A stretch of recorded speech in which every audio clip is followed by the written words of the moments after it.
हम लोग अभी कॉस्ट शीट जो होता है, स्टेटमेंट ऑफ कॉस्ट,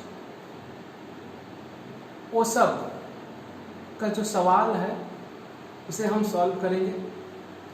मैं आपको कोई फॉर्मेट नहीं देने वाला। कई सारा जगह पे कई सारे टीचर्स फॉर्मेट देते हैं उसका, बट ठीक है, बट हम कोई फॉर्मेट को लेकर आगे नहीं बढ़ेंगे। मैं जब सवाल कराऊं, मतलब मैं जब सवाल को सॉल्व करवाऊंगा हमारे साथ, हम जब साथ साथ प्रैक्टिस करेंगे क्वेश्चन का, तो वहां पे आपको फॉर्मेट का बोल दिया जाएगा कब कौन सा फॉर्मेट यूज करना है। इससे होगा क्या, हम फॉर्मेट भी सीख जाएंगे और हमसे सवाल भी सॉल्व हो जाएगा। तो इसलिए मैं अलग से फॉर्मेट नहीं देता, उससे टाइम वेस्ट होता है। तो मैं आपको सवाल के साथ साथ फॉर्मेट ही बता दूंगा, ठीक है। तो वरी नहीं होइएगा। हम अब स्टार्ट करते हैं प्रिपरेशन ऑफ कॉस्ट शीट या preparation of statement of cost. बहुत सारे क्वेश्चंस आएंगे, कुछ क्वेश्चंस मैं सॉल्व करूंगा और कुछ क्वेश्चंस आप सॉल्व करेंगे। ऐसा करके हम मैक्सिमम क्वेश्चन जो है हम सॉल्व कर लेंगे, एग्जाम में आते हैं, ठीक है। चलिए आते हैं स्टेटमेंट ऑफ कॉस्ट, ठीक है। चलो अब शुरू करते हैं। सवाल नंबर 1, क्वेश्चन नंबर 1 शुरू करते हैं, ठीक है। ये रहा आपके सामने क्वेश्चन नंबर 1, ठीक है। हाँ सर, तो बोला prepare a cost sheet of the following data relating to manufacture of jeans. Number of jeans manufactured during the month 1000. बोलता है कि 1000 जीन्स बना हुआ है, ठीक है। अब देखो, direct materials consumed, direct labour, indirect labour. अब देखो क्या होता है, हमने क्या पढ़ा कि जो कॉस्ट शीट बनाया जाएगा उसमें क्या क्या आएंगे, मैं पहले बता देता हूँ। देखो यहाँ पे बता देता हूँ। सबसे पहले हम लोग कैलकुलेट करेंगे प्राइम कॉस्ट, फिर उसके बाद फैक्ट्री कॉस्ट, फिर उसके बाद कॉस्ट ऑफ प्रोडक्शन। खाली आप सुनिए कैसे कैलकुलेट होगा, क्या होगा बताऊँगा। कॉस्ट ऑफ प्रोडक्शन, फिर उसके बाद आएंगे हम टोटल कॉस्ट में, फिर आएंगे प्रॉफिट को ऐड करेंगे तो आएगा क्या, सेल्स। कुछ इस प्रकार से होता है, ठीक है। पहला वाला सवाल इसी प्रकार से होगा। आप बोलोगे sir cost of goods sold भी होता था यहाँ पे, सर प्राइम कॉस्ट से पहले मटेरियल कंज्यूम्ड भी होता था, सर फैक्ट्री कॉस्ट से पहले फैक्ट्री कॉस्ट इनकर्ड होता था। मैंने बोला बच्चे सब होगा, आप चिंता मत कीजिए, मैं सब बताऊंगा, ठीक है। अब वो सवाल के ऊपर डिपेंड करता है कौन सा सवाल किस प्रकार का दिया हुआ है। अभी जो सवाल सॉल्व करने वाले हैं वो होगा prime cost, factory cost, cost of production, total cost और प्रॉफिट, ठीक है। चलो मेरे साथ साथ सवाल सॉल्व करो। सवाल होते मतलब सवाल सॉल्व होते ही 2-4 सवाल सॉल्व होते ही आपको समझ में आ जाएगा कब क्या कैलकुलेट करना है, ठीक है। आ जाओ अब मेरे साथ साथ क्वेश्चन नंबर 1। बच्चे सुनिए, मैंने क्या बोला था आपको जब थ्योरी समझाया, वहाँ पे बोला जो direct material, direct labour, direct expenses जो प्राइम कॉस्ट का पार्ट है। देखिए डायरेक्ट मटेरियल यहाँ पे आप लिखेंगे पी, लिखेंगे सिर्फ पी लिख लेंगे ताकि पता चले प्राइम कॉस्ट का पार्ट है। डायरेक्ट लेबर ये प्राइम कॉस्ट का पार्ट है। इनडायरेक्ट लेबर इन फैक्ट्री दिया है तो ये फैक्ट्री का पार्ट है। सुपरविजन कॉस्ट, सुपरवाइजर ये भी कहाँ का है, फैक्ट्री का है, और सवाल में भी वैसे ही दिया है। फैक्ट्री रेंट ये भी फैक्ट्री का है। जो फैक्ट्री का है एफ लिखेंगे, जो प्राइम कॉस्ट है वहाँ पे मैंने पी लिखा। फैक्ट्री लाइटिंग ये एफ फैक्ट्री लिखा मैंने। ऑयल फॉर मशीन ये भी मशीन कहाँ पे यूज होता है, फैक्ट्री में। डेप्रिसिएशन ऑफ मशीन कहाँ का है बच्चे, फैक्ट्री का है। ऑफिस ओवरहेड कहाँ का है, ओ का है। Office overheads office and administrative का है। ऑफिस सैलरीज ये भी ऑफिस एंड एडमिनिस्ट्रेटिव एक्सपेंसेस है। मिसलेनियस ऑफिस एक्सपेंसेस ये भी ऑफिस का है। सेलिंग एंड डिस्ट्रीब्यूशन ये selling and distribution sales expenses है। और बोला अमाउंट मत पढ़ना, अमाउंट पढ़कर कोई फायदा नहीं है। अरे 600, 100, 500 ये पढ़कर क्या होगा, टाइम वेस्ट। अमाउंट पढ़ना नहीं, सिर्फ हमको इससे मतलब है। सवाल बोला कि profit margin of 20% on total cost. Total cost के ऊपर अगर प्रॉफिट होता है 20%, ठीक है, तो cost of goods is expected on the sale of jeans, तो क्या बोलता है profit margin 20% on total cost of goods is expected on the sale of jeans. Sale जो किया जाएगा, जीन्स को जो सेल किया जाएगा उसका जितना भी कॉस्ट आएगा वो कॉस्ट के ऊपर 20% प्रॉफिट। ठीक है सर, हमें करना क्या है बच्चे, पहला लाइन में बोला था प्रिपेयर ए कॉस्ट शीट, ये पहला लाइन में बोला था। ठीक है, प्रिपेयर ए कॉस्ट शीट पहला लाइन में बोला था। ठीक है ना, हाँ सर। चलिए अब हम क्या करते हैं, यहाँ पर मेरे साथ साथ आप सारे बच्चे प्रैक्टिस करेंगे। मैंने लिखा क्वेश्चन नंबर 1।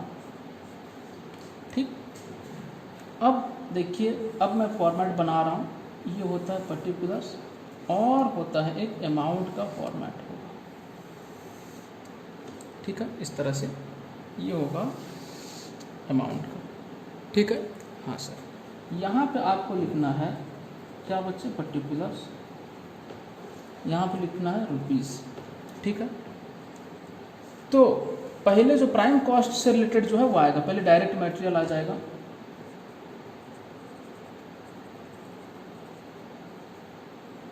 बच्चे ऐसा नहीं है जो पहले है पहले आएगा, ऐसा नहीं है। हमेशा प्राइम कॉस्ट पहले आएगा, फिर फैक्ट्री कॉस्ट आएगा, फिर ऑफिस कॉस्ट आएगा, फिर सेलिंग कॉस्ट आएगा। ठीक है, चलिए पहले मैंने लिखा डायरेक्ट मटेरियल कितना है बच्चे, 20,000 है, सवाल में दिया हुआ है कितना, 20,000। उसके बाद बच्चे डायरेक्ट लेबर कितना है बच्चे, 8,000 है। उसके बाद और डायरेक्ट कुछ दिया है क्या, यहाँ देख लो, कुछ नहीं, ये 2 ही जगह पे पी था और कहीं पर पी नहीं है फट से। तो ये आएगा बच्चे क्या, प्राइम कॉस्ट। क्या आएगा, प्राइम कॉस्ट कितना हुआ बच्चे, 28,000। ठीक है, हाँ सर, ठीक है। फिर उसके बाद बच्चे ऐड करना है क्या, हेडिंग दे दो फैक्ट्री ओवरहेड। फैक्ट्री ओवरहेड मतलब फैक्ट्री से रिलेटेड जितना सारा एक्सपेंसेस है, इनडायरेक्ट एक्सपेंसेस, उसको बोलते हैं फैक्ट्री ओवरहेड। बोला था यहाँ पे आपको जब समझाया गया बच्चे, आपको जब समझाया गया उस टाइम पे, तो मैंने बोला था इनडायरेक्ट मटेरियल, इनडायरेक्ट लेबर और इनडायरेक्ट एक्सपेंसेस जो है ओवरहेड्स होता है। ठीक है, तो चलो सबसे पहले हम क्या करते हैं, फैक्ट्री ओवरहेड्स ऐड करते हैं। फैक्ट्री ओवरहेड्स में क्या क्या आएंगे, जहाँ जहाँ पे एफ लिखा है मैं बताया था आपको लिखने के लिए, एफ लिखिए आप। देखो, indirect labour, supervision cost, factory premises rent, factory rent लिखेंगे भी तो चलेगा, factory lighting, oil for machine, depreciation of machine, इतना ही। चलो अब आते हैं, लिखना शुरू करो। फैक्ट्री ओवरहेड में क्या क्या आएगा, जल्दी से लिखना शुरू करो। ठीक है, मेरे साथ साथ आप भी लिखो। ठीक है, अब देखो हमने फैक्ट्री से रिलेटेड जितना भी सारा बात था हमने लिख लिया, indirect labour, supervision cost, factory rent, factory lighting और ऑयल फॉर मशीन। उसके बाद बच्चे मैंने इसको यहाँ लिखा। ठीक है, अब आप क्या करो, इनर कॉलम में लिख के इसका टोटल जो है इधर डालो। ठीक है, तो मैंने कैलकुलेटर लेकर कैलकुलेट किया, 2,500 प्लस 1,000 प्लस 1,600 प्लस 600 प्लस 100। ठीक है, तो आया कितना, 5,800। तो मैंने यहाँ पे क्या किया, 5,800 डाला। और जो मैंने फैक्ट्री ओवरहेड को प्राइम कॉस्ट से मिलाना है तो कितना आएगा, 5,800 प्लस 28,000 आएगा 33,800। यह आया क्या, 33,800। ये क्या है बच्चे, फैक्ट्री कॉस्ट। क्या है बच्चे, फैक्ट्री कॉस्ट। फिर बच्चे ऐड करेंगे हम लोग, क्या क्या ऐड करेंगे।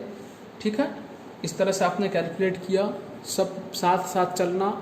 अगर आप नहीं लिखे तो वीडियो स्टॉप करके आप क्या करो, लिखो पहले, फिर उसके बाद मेरे साथ चलो। फिर ऑफिस से रिलेटेड क्या है देख लेते हैं। यहाँ पर आइए, ऑफिस रिलेटेड ऑफिस ओवरहेड्स है, ऑफिस सैलरीज है, मिसलेनियस ऑफिस एक्सपेंसेस है, ये है। ये तीनों हम लिख लेते हैं, जल्दी से लिखो। पहले हेडिंग दे दो office and administrative overheads, heading दे दिया गया। अब आपको फिर ऑफिस एंड एडमिनिस्ट्रेटिव ओवरहेड से रिलेटेड लिखना है बात, ऑफिस ओवरहेड्स, ऑफिस ओवरहेड्स। फिर से यहाँ पे लिखना है, इनर कॉलम में लिखना है ऑफिस ओवरहेड्स कितना हो गया आपका, तो आपका आ गया। अच्छा, और एक चीज़ गलती हुआ यहाँ पर, और एक चीज़ छूट गया, depreciation of machine. Depreciation of machine वो है बच्चे कितना 500, ठीक है 500 यहाँ पर छूट गया था, तो ये आ जाएगा कितना 5800 प्लस 500 कितना आ गया 6300। थोड़ा सा गलती बहुत कुछ बदल सकती है, 6300 और जो आएगा फैक्ट्री कॉस्ट जो आएगा 28000 प्लस 6300 ये आया 34300 34,300 ठीक है। अब आ जाओ ऑफिस ओवरहेड्स में। यहाँ पे देखिए डेप्रीसिएशन ऑफ मशीन दिया हुआ था, हमने छोड़ दिया था। चलो अब आते हैं ऑफिस ओवरहेड 8000, यहाँ पे लिखा गया 8000। फिर उसके बाद ऑफिस सैलरीज, ऑफिस का स्टाफ को सैलरी दिया गया, सैलरीज कितना है बच्चे 2000, ठीक है। उसके बाद फिर नेक्स्ट क्या है miscellaneous office expenses, miscellaneous office expenses को कितना बच्चे ये है 1000, ठीक है। तो हमने इसको टोटल किया, ऑफिस एंड एडमिनिस्ट्रेटिव ओवरहेड्स को टोटल किया 8 तो 10 की 11,000, इसको टोटल कर लो जो आएगा 34,300 प्लस 11,000 कितना हुआ 45,300। यह है क्या बच्चे, इसका नाम क्या दिया जाएगा, ये जो आया ये आया कॉस्ट ऑफ प्रोडक्शन, ठीक है। क्या आया बच्चे, ये आया कॉस्ट ऑफ प्रोडक्शन, ठीक है। चलो फिर उसके बाद बच्चे ऐड करते हैं हम लोग क्या सेलिंग एंड डिस्ट्रीब्यूशन ओवरहेड्स। बच्चे यहाँ पर अगर कई सारा सेलिंग एंड डिस्ट्रीब्यूशन ओवरहेड्स देता, हम लोग एक हेडिंग बनाते, जिस तरह से अपन लोग फैक्ट्री ओवरहेड्स का हेडिंग बनाए, बहुत सारा खर्चा डाले, फिर उसका टोटल करके यहाँ लिखे, ठीक है। उसी तरह सेलिंग एंड डिस्ट्रीब्यूशन ओवरहेड्स का अगर बहुत सारे एलिमेंट्स, बहुत सारा डाटा देता तो हम उस तरह से ही डालते, लेकिन जबकि यहाँ पर एक ही दिया है 6000, तो हम क्या करते हैं सेलिंग एंड डिस्ट्रीब्यूशन ओवरहेड्स उसी हेडिंग में 6000 हम लिख लेंगे। And selling and distribution overheads कितना है बच्चे 6000, ठीक है। हाँ सर, चलो इसका टोटल कितना आएगा जल्दी से बोलो, 6000 ऐड कर दो, आया कितना 51,300, कितना आया 51,300, ठीक है। हाँ सर ठीक है बच्चे, इसका नाम देते हैं टोटल कॉस्ट, टोटल कॉस्ट। इसका अलग नाम भी है बच्चे, cost of sale, cost of sales इसका नाम भी है, कॉस्ट ऑफ सेल्स भी इसका नाम है, ठीक है।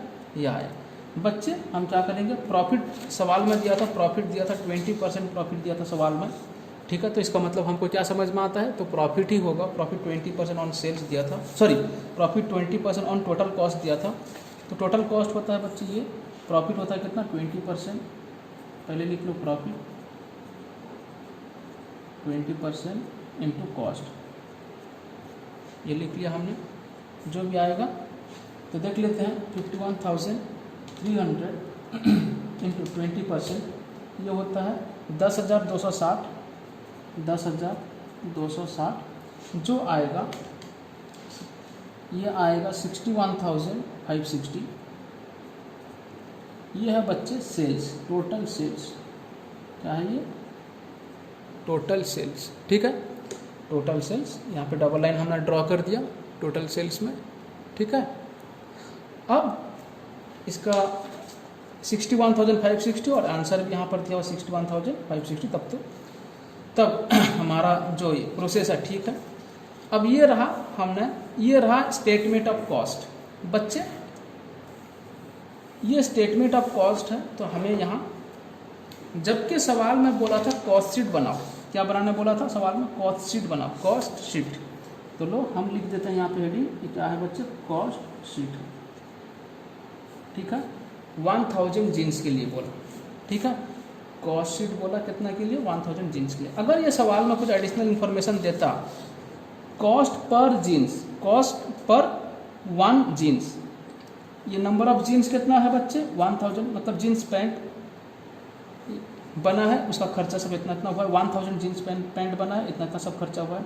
अगर सवाल में बोलता prepare cost sheet of the following data relating to the manufacture of jeans and also calculate cost per jeans, एक जीन्स पैंट का कॉस्ट कितना होगा, तो हम क्या करते, इसी जगह पर जो आया टोटल कॉस्ट कितना आया 51,300 आया, तो हम क्या करते बच्चे, हम इसे सिर्फ कुछ नहीं सिर्फ लिखते टोटल कॉस्ट, यानी कि ऐसा भी करते कॉस्ट पर जीन्स कितना होता है बच्चे, उसका टोटल कॉस्ट कितना आया 51,000, कितना है 51,300, 51,300 डिवाइडेड बाई 1000, तो क्या होता बच्चे 1000 डिवाइड कर देते तो कितना होता 51.30 ऐसे होता।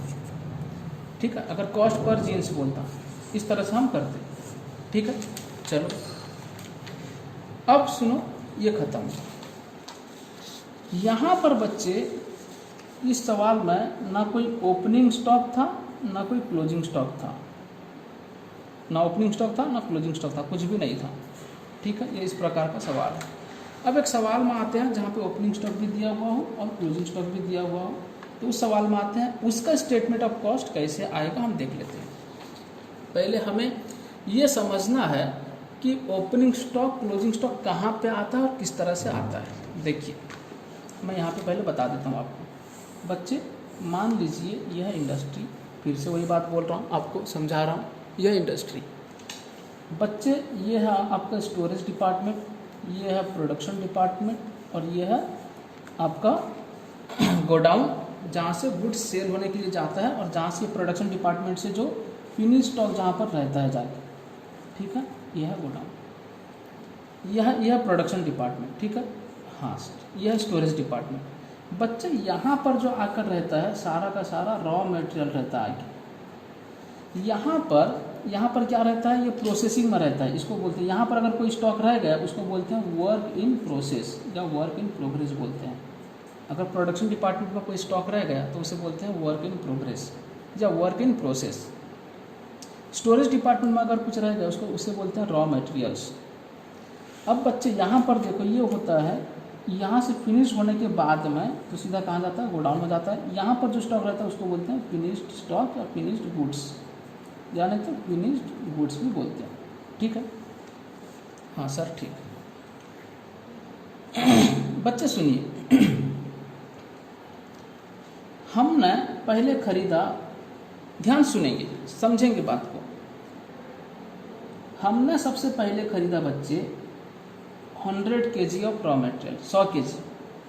इसमें से हमने मैन्युफैक्चरिंग प्रोसेस के लिए लिया बच्चे कितना 90 kg।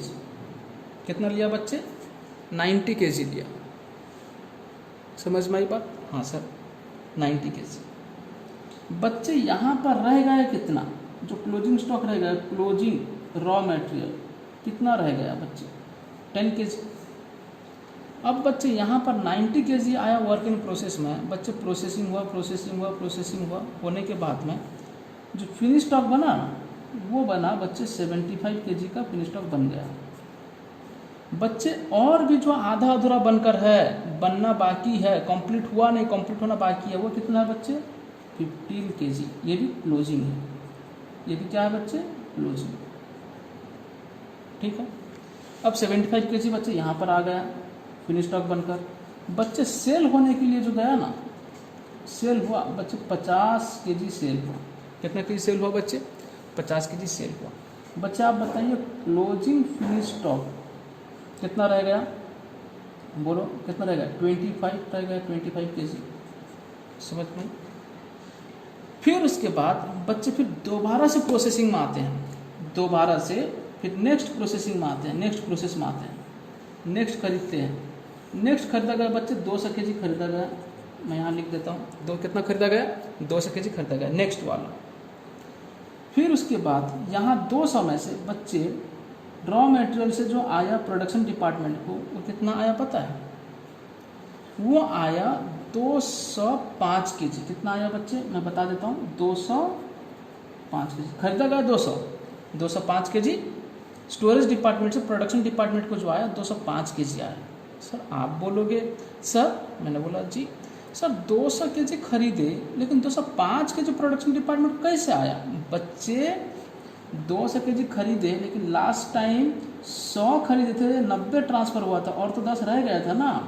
लेकिन स्टोरेज डिपार्टमेंट में कितना हुआ बच्चे? 200 kg खरीदे प्लस 10 पहले से था, 10 जो था पहले से था। अब सुनो बच्चे, अभी इसके लिए ये 10 हो गया क्या बच्चे? Opening stock. बच्चे ध्यान सुनिएगा, ओपनिंग स्टॉक नेक्स्ट प्रोसेस के लिए, जब हम नेक्स्ट बार फिर प्रोडक्शन चालू करेंगे, नेक्स्ट टाइम जो प्रोडक्शन चालू करेंगे उस टाइम के लिए ओपनिंग स्टॉक कितना पहले से है? कितना? जो लास्ट टाइम क्लोजिंग स्टॉक था वो होता है इस टाइम के लिए ओपनिंग स्टॉक। कितना बच्चे? 10। बच्चे खरीदे कितना? अभी परचेज कितना किए? 200। बात समझे बच्चे? टोटल कितना हो गया? 210। कितना हो गया? 210। बच्चे हमने मटेरियल ले लिया कितना? हमने मटेरियल यूज किया कितना? मटेरियल जो यूज किया है, यूज्ड कितना बच्चे? देखो 205 मैंने बोला था, हमने यहाँ से स्टोरेज डिपार्टमेंट से यूज के लिए कितना लेकर चले गए? 205। आप बोलो क्लोजिंग स्टॉक कितना रहा?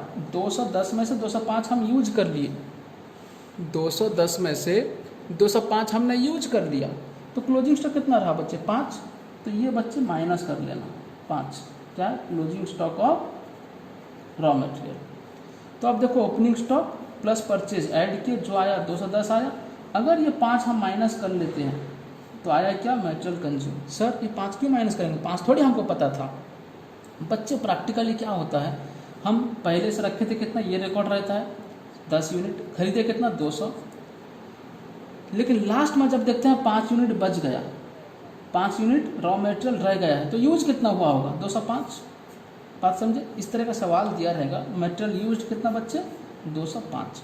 इसी तरह से हम लोग क्या करेंगे, ओपनिंग स्टॉक जो भी रहेगा हमेशा उसको ऐड कर लेंगे ड्यूरिंग द करेंट पीरियड में, और क्लोजिंग स्टॉक जो रहेगा हम उसे क्या करेंगे बच्चे? लेस करते जाएंगे। इसी तरह वर्क इन प्रोग्रेस में भी या वर्क इन प्रोसेस में भी सेम प्रोसेस चालू होगा, और फिनिश स्टॉक में भी वही बात हम अप्लाई करेंगे। ठीक है, चलो ये रहा कॉन्सेप्ट आपका। अगर ओपनिंग और क्लोजिंग स्टॉक दोनों है तो अब उस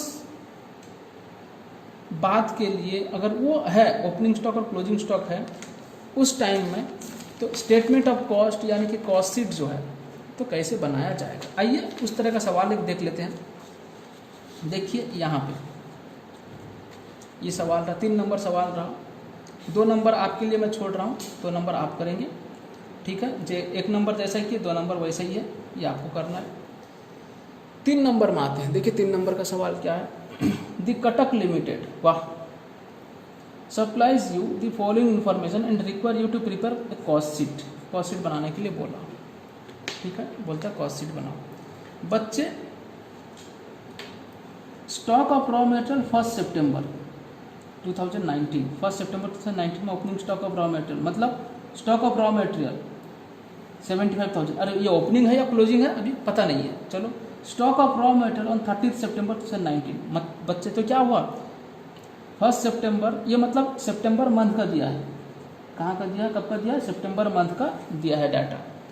सर मैंने बोला जी सर कॉस्ट शीट सिर्फ 1 मंथ का भी हो सकता है, 1 मंथ का भी कॉस्ट शीट हो सकता है। मैंने बोला हाँ बच्चे, देखिए 1 सितंबर से 30 सितंबर, ये भी 2019 और ये भी 2019 है। हाँ सर मैंने बोला जी सर, हम ना अकाउंटिंग में एक जगह पे पढ़े थे सर, अकाउंटिंग का जो स्टेटमेंट जो ही बनाया जाता है वो हमेशा 1 ईयर का होता है, 1 साल का होता है। मैंने बोला बच्चे कहाँ पढ़े थे?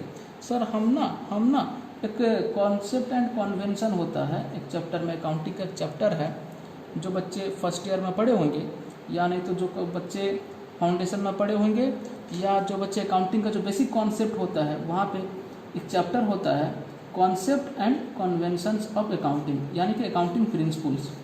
वहाँ पर कई सारे कॉन्सेप्ट्स होते हैं, कई सारे कन्वेंशंस होते हैं। एक पीरियडिक कॉन्सेप्ट एक आता है, हाँ सर याद आया, पीरियडिक कॉन्सेप्ट।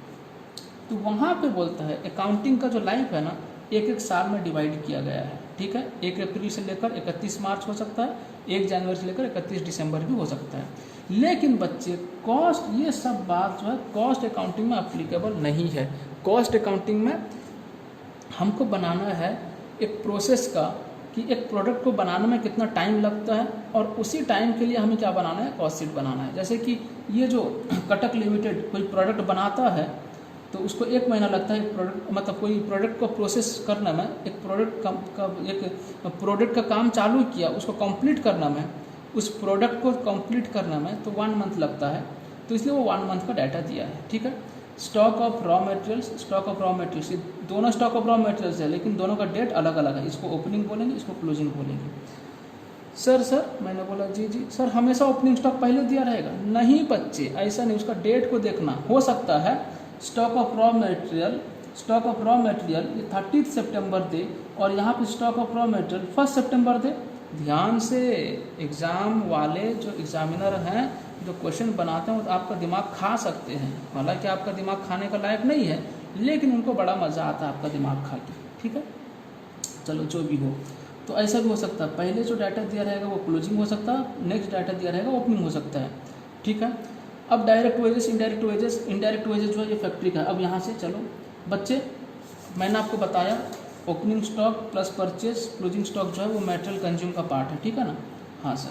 तो डायरेक्ट वेजेस आया, इनडायरेक्ट वेजेस बच्चे यहाँ पर एफ लिख दो, फैक्ट्री का पार्ट है, सेल्स का पार्ट है, वर्क इन प्रोग्रेस। देखो ये 1 सितंबर का वर्क इन प्रोग्रेस, 30 सितंबर, आपको समझ में आ गया opening stock of work in progress और closing stock of work in progress. ठीक है। अब परचेज ऑफ रॉ मटेरियल, ये परचेज हुआ है, चलो ये परचेज है। चलो फैक्ट्री रेंट, ये फैक्ट्री में जाएगा। उसके बाद नेक्स्ट यहाँ पे depreciation of plant and machinery, ये भी फैक्ट्री में जाएगा। एक्सपेंसेस ऑन परचेज, ये परचेज से रिलेटेड है, पी लिख देते हैं। उसके बाद परचेज में ऐड होगा।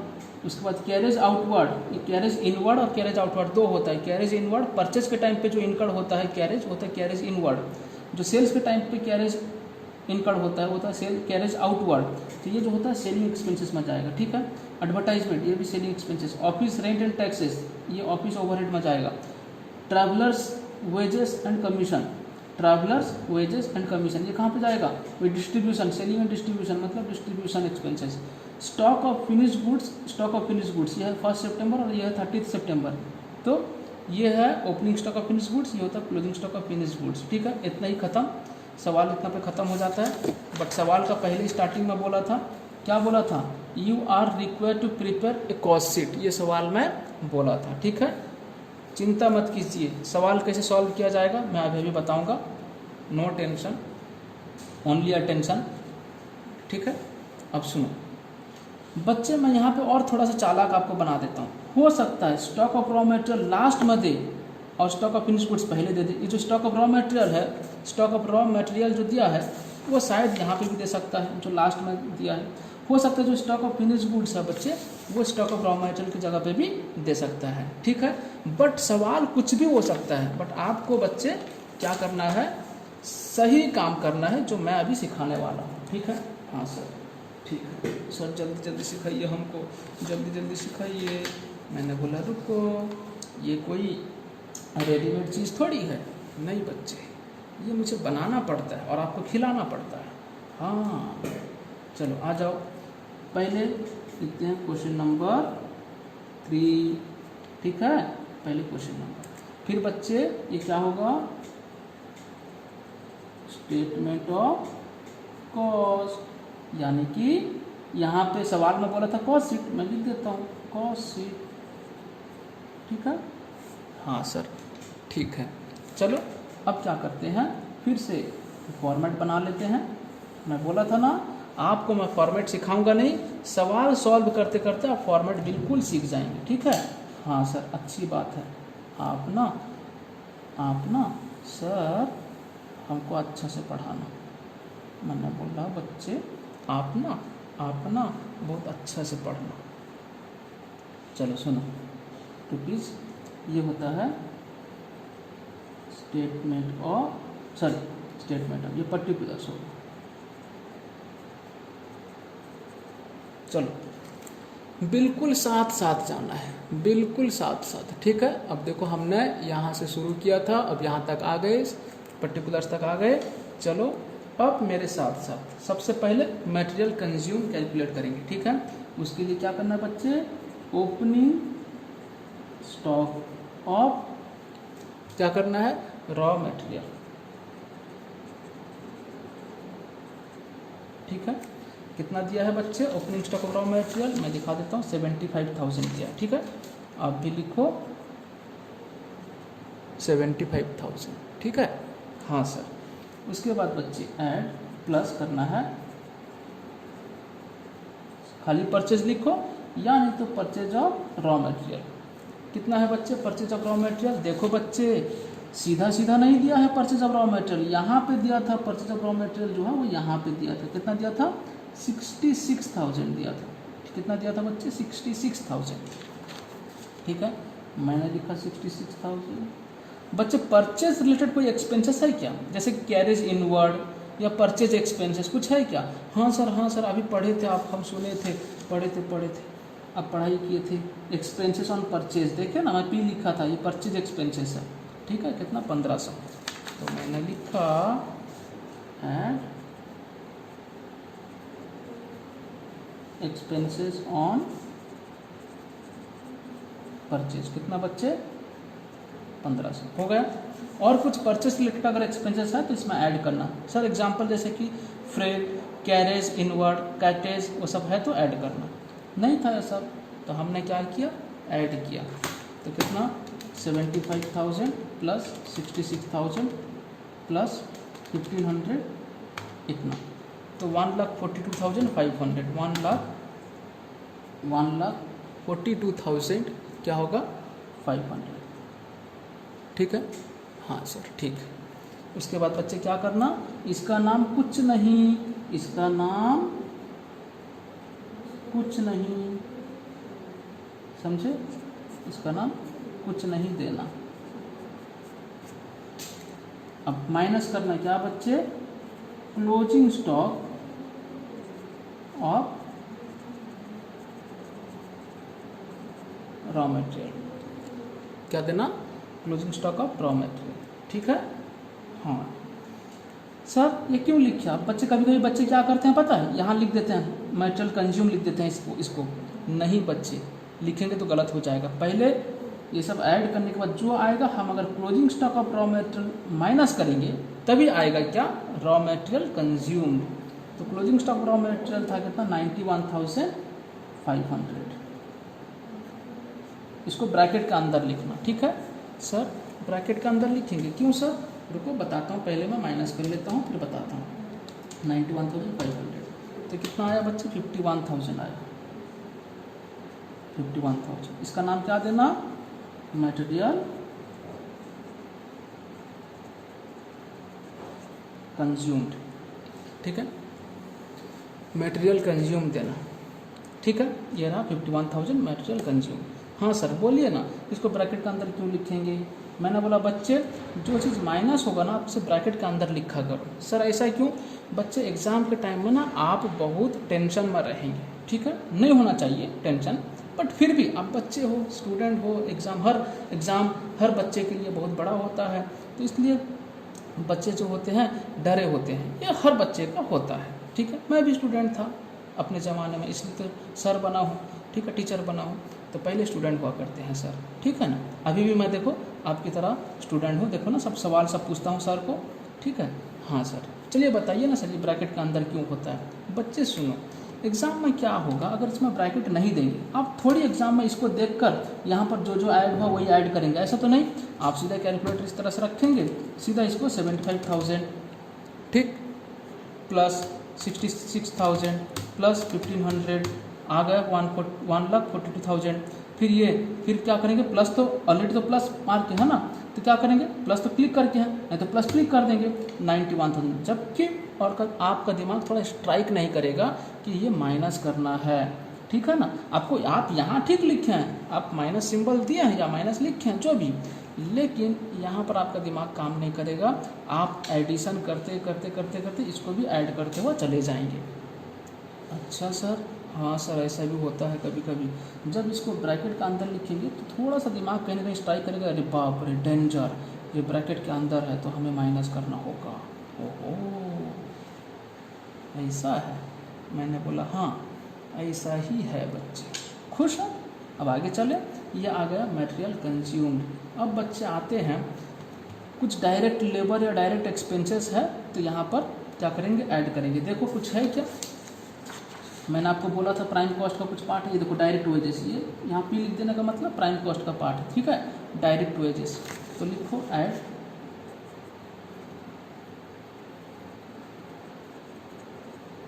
Direct wages.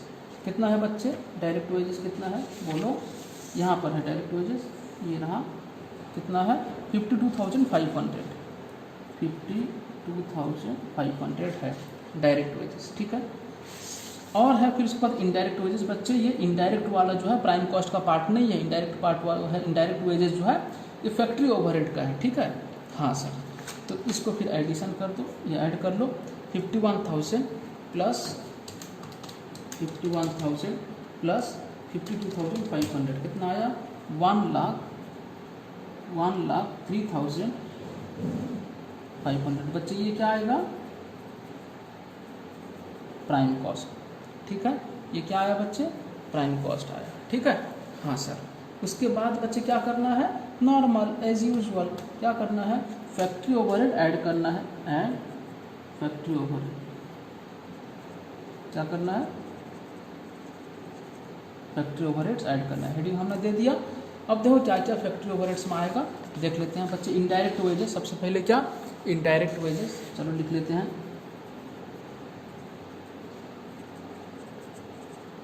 इनडायरेक्ट वेजेस कितना है बच्चे, 2,750 है, ठीक है। हाँ, और क्या है देखो, और फैक्ट्री रेंट है, फैक्ट्री रेंट है, वो कितना है बच्चे, 15,000 है, ठीक है। हाँ, सेल्स यहाँ दिया हुआ है, ध्यान से, सेल्स अभी कहीं नहीं, लास्ट में आता है सेल्स। उसके बाद और कुछ दिया है फैक्ट्री से रिलेटेड, हाँ हमने यहाँ मार्क कर लिया था, डेप्रिसिएशन ऑफ प्लांट, चलो ठीक है, डेप्रिसिएशन ऑफ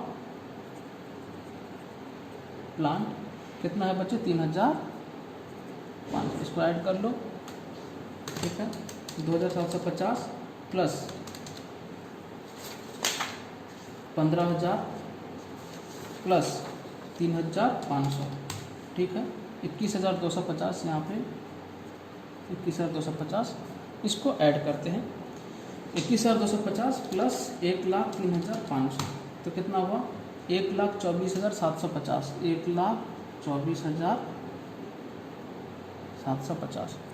बच्चे इसका नाम क्या देंगे, फैक्ट्री कॉस्ट देंगे, नहीं, इसका नाम दिया जाएगा बच्चे factory cost incurred, factory cost incurred. Sir ऐसा क्यों बच्चे, बच्चे यहाँ पर ना वर्क इन प्रोग्रेस कुछ दिया हुआ है, ठीक है, वर्क इन प्रोग्रेस जो है कुछ दिया, उसको एडजस्ट करने के बाद में जाकर फैक्ट्री कॉस्ट आएगा। तो पहले देख लेते हैं वर्क इन प्रोग्रेस कितना कितना दिया है। वर्क इन प्रोग्रेस ऐड करना है, ओपनिंग वाला क्लोजिंग वाला माइनस करना है, यानी कि लेस करना है।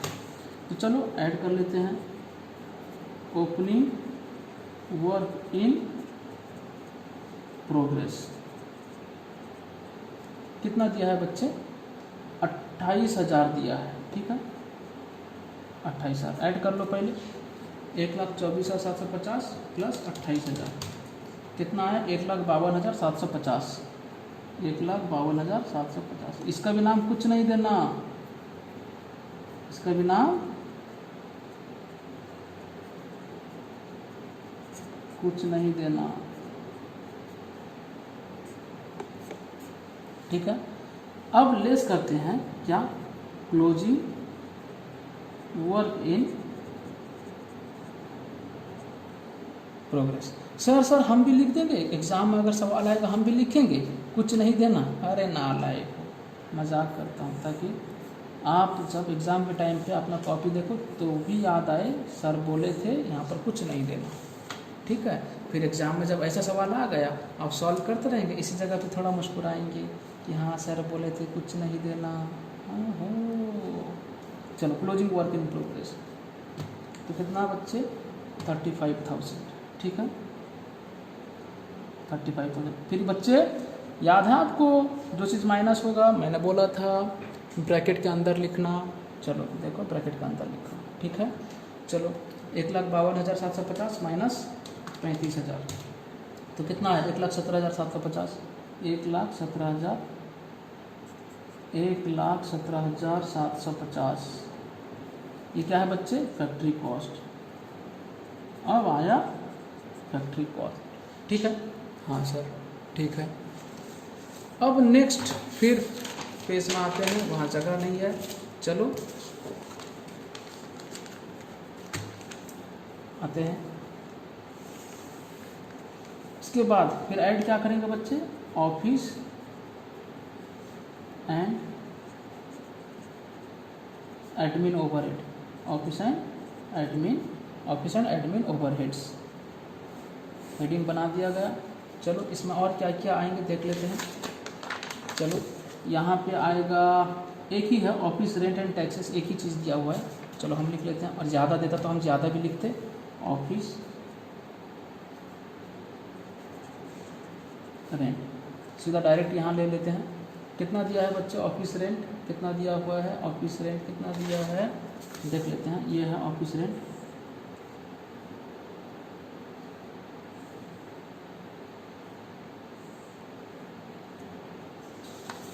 Office rent 2,500। चलो टोटल कर लेते हैं। ये आएगा क्या? Cost of production. टोटल कर लेते हैं, क्या आएगा? कॉस्ट ऑफ प्रोडक्शन कितना आया था? 1,17,750 आया था। यहाँ पे आपका फैक्ट्री कॉस्ट कितना आया था? 1,17,750 आया था। अब देख लेते हैं, उसमें से 2,500 ऐड कर दो, प्लस 2,500 तो 1,20,250, 1,20,250। यह आया क्या आपका? Cost of production. बच्चे फिर यहाँ पे एडजस्टमेंट करना है, किसका? फिनिश्ड स्टॉक का। किसका एडजस्टमेंट करना है? फिनिश्ड स्टॉक का। तो क्या? Opening stock of finished goods. आप पूरा लिखेंगे एग्जाम में, मैं यहाँ पे शॉर्टकट में लिख रहा हूँ, आप भी पूरा लिखिए। फिनिश्ड गुड्स, तो यहाँ पे कितना दिया है? Opening stock of finished goods बच्चे 54,000 दिया है। 54,000 ऐड कर दो, 54,000, ठीक है। 1,74,250, 1,74,250। 25 का नाम क्या देंगे? बोलो क्या देंगे? कुछ नहीं, फिर माइनस करना पड़ेगा पहले।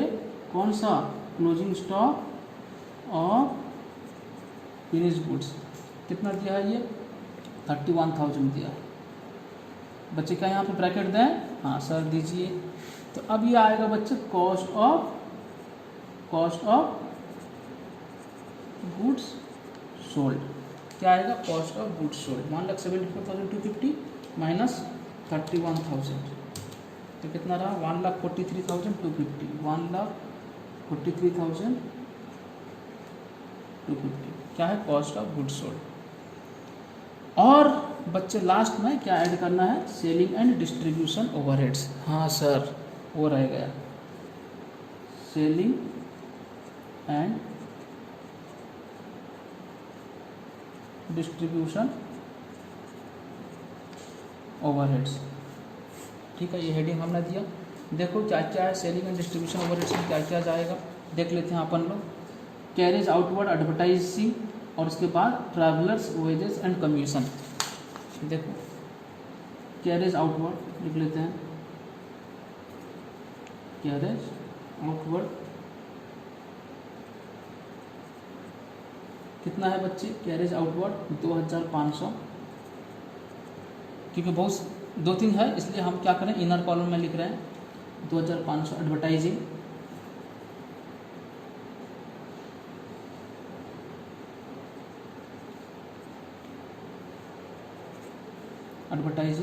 यह 3,500, और उसके बाद में ट्रैवलर्स वेजेस कमीशन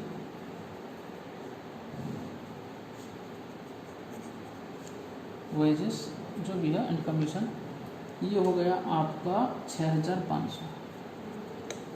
टोटल कर लेते हैं, ठीक है। 6,500 ये आया कितना? 2,500 प्लस 3,500, 6,500 कितना है? 12,500 टोटल आया। इसको बोलेंगे क्या?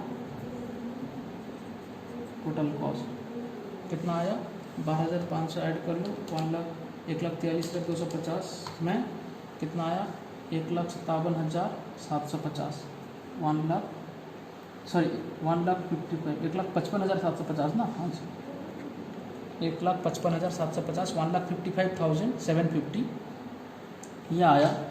बच्चे इतना आने के बाद सारा चीज़ हमने रिकॉर्ड कर लिया, सब रिकॉर्ड कर लिया, ठीक है। इस तरफ जो भी था हमने सब चीज़ रिकॉर्ड कर लिया। बच्चे यहाँ पे सेल्स दिया हुआ है, सेल्स कितना है 2 लाख है बच्चे, सेल्स कितना है 2 लाख है। अब आपको देखना है 2 लाख 1,55,750 कॉस्ट है, ठीक है। तो इसका मतलब क्या हो रहा है, प्रॉफिट हो रहा है। तो क्या करो ऐड प्रॉफिट, कितना बच्चे पता नहीं, लेकिन प्रॉफिट ऐड करने के बाद क्या आएगा बच्चे, सेल्स आएगा। कितना है बच्चे 2 लाख है। चलो यहाँ पे डबल लाइन ड्रॉ किया।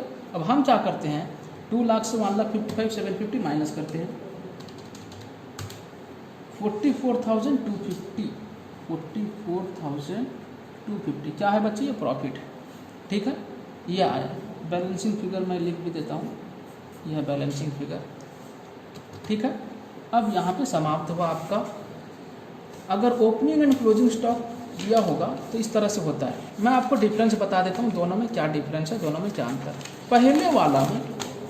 पहले वाला जो था ओपनिंग और क्लोजिंग का कुछ भी बात बोला नहीं था, तो इसलिए हमने क्या किया, prime cost direct material direct labour add करके प्राइम कॉस्ट, फैक्ट्री ओवरहेड हमने ऐड किया जो भी आया फैक्ट्री कॉस्ट, ऑफिस ओवरहेड हमने ऐड किया जो आया कॉस्ट ऑफ प्रोडक्शन, फिर सेलिंग ओवरहेड ऐड किया जो आया टोटल कॉस्ट। लेकिन अगर ओपनिंग क्लोजिंग दिया होगा, पहले हमको मटेरियल कंज्यूम कैलकुलेट करना है। और मटेरियल कंज्यूम कैसे कैलकुलेट होगा, अब देखो यहाँ पे दिया opening stock of raw material plus purchase of raw material plus expenses related to purchase, expenses related to purchase जो भी है वो परचेज के साथ ऐड होगा, ठीक है। जैसे कि मैंने बोला फ्रेट, कैरेज, कैटेज और एक्सपेंसेस ऑन परचेज जो भी है वो सारा का सारा यहाँ पे ऐड होगा। तो उसके बाद बच्चे जो भी टोटल आएगा वो रखना, वैसा कुछ नहीं लिखना।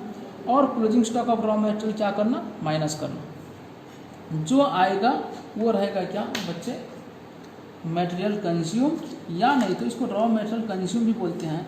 कभी कभी कुछ किताब में इसको रॉ मटेरियल यूज भी बोलते हैं, इसको यूज्ड जितना स्टॉक यूज हो गया यूज्ड भी बोलते हैं, मटेरियल यूज्ड भी बोलते हैं, ठीक है। उसके बाद बच्चे डायरेक्ट लेबर हो या डायरेक्ट वेजेस हो या नहीं तो अदर डायरेक्ट एक्सपेंसेस हो तो उसको ऐड करना, ऐड करने के बाद प्राइम कॉस्ट आएगा। फिर वही फैक्ट्री ओवरहेड्स को ऐड करना, बट यहाँ पे फैक्ट्री कॉस्ट नहीं आएगा, फैक्ट्री कॉस्ट इनकर्ड आएगा। क्यों ना, फैक्ट्री में वर्क इन प्रोग्रेस रहता है, उसको पहले एडजस्ट करो। Opening stock of work in progress, closing work in progress को एडलेस करना है। करने के बाद जो आएगा बच्चे ये होगा आपका फैक्ट्री कॉस्ट होगा, ठीक है।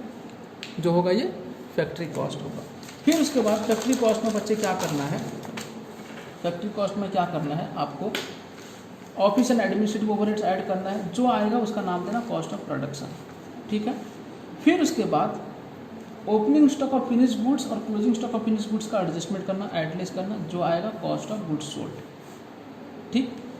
उसके बाद में क्या करना, selling and distribution overheads add करना, बाकी जैसा आप जानते हो टोटल कॉस्ट, फिर प्रॉफिट ऐड करना है। सर अगर लॉस होता तो माइनस होता, लॉस को माइनस करते तो फिर क्या आएगा, सेल्स आएगा, ठीक है।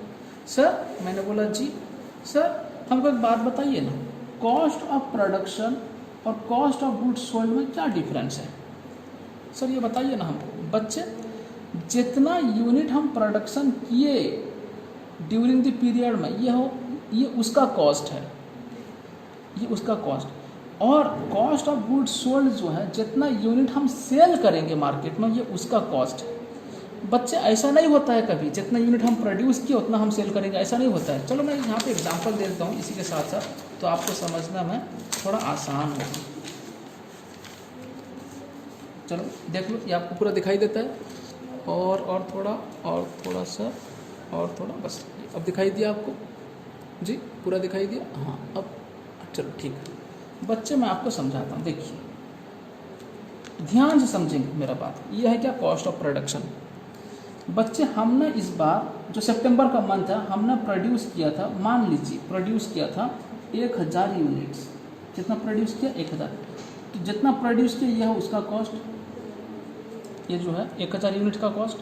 बच्चे पहले से था opening stock of finish goods 54,000, पहले से जो यूनिट्स था कितना बच्चे 100 यूनिट्स पहले से था। बच्चे टोटल कितना हो गया 1100, 1000 प्रोडक्शन किए और पहले से 100 यूनिट पड़ा हुआ था जिसका कॉस्ट था 54,000 मान लो। तो ये जो आया 1,74,250 वो कितना यूनिट्स का कॉस्ट 1100 यूनिट का कॉस्ट। बच्चे closing stock of finish goods रह गया कितना मान लीजिए 50 यूनिट्स रह गया, तो इसको हम माइनस की, इसका मतलब सेल कितना हुआ है, हमने प्रोडक्शन किया इस बार इतना और पहले से था 100 तो रहा हुआ कितना 1100 और गोडाउन में टोटल ड्यूरिंग द पीरियड में 1100 था, लेकिन सब सेल करने के बाद में रह गया कितना 50। सब सेल कितना सेल हुआ हमको पता नहीं है, लेकिन गोडाउन में रह गया सेल होने के बाद में 50 रह गया, तो सेल कितना हुआ होगा बच्चे 1050 सेल हुआ होगा। बात समझ में आई। वो जो सेल हुआ 1050 उसी का कॉस्ट है ये बच्चे कॉस्ट ऑफ गुड्स सोल्ड। जो गुड्स को हम सेल किए उसका कॉस्ट तो उसे बोलते हैं कॉस्ट ऑफ गुड्स सोल्ड। जो गुड्स को हम इस बार प्रोडक्शन किए उसका है ये कॉस्ट, उसे बोलते हैं कॉस्ट ऑफ प्रोडक्शन। ठीक है, मेरी बात अब समझ में आई? जी सर समझ में आई। चलिए फिर नेक्स्ट वीडियो में हम फिर बाकी रिमेनिंग क्वेश्चंस करेंगे। तब तक के लिए thank you very much, bye bye. खुश रहिए, मुस्कुराते रहिए और पढ़ते रहिए और साथ में खाना पीना भी ठीक रखिए और तबीयत का भी ठीक रखिए और अपना ख्याल रखिए। Thank you very much, bye bye.